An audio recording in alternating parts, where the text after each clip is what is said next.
शांता थांब. तू आजपासून आमच्या घरी कामाला अजिबात यायचं नाही. का हो साहेब? तू माझ्या बायकोचे कान भरवायलेस म्हणून माझी बायको मला रोज भांडण करायले. एवढंच नाही, गल्लीतल्या सगळ्या बायकांच्या इकडच्या चुगल्या तिकडे करायलेस.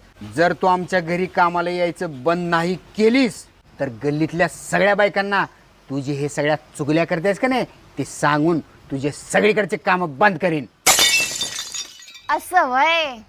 मी पण कच्ची खिलाडी नाही साहेब. 12 घरचं पाणी पिलंय.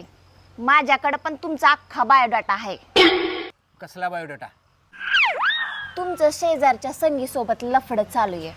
एवढंच नाही, तिच्या सासू सोबत पण लफड चाललंय तुमचं. तुम्ही तर त्या गल्लीतल्या भाजीवाल्या बाईला पण नाही सोडलं, तिच्या सोबत पण तुमचं लफड चाललंय. आणि हेच नाही, मॅडमची ती मैत्रीण दररोज येऊन बसती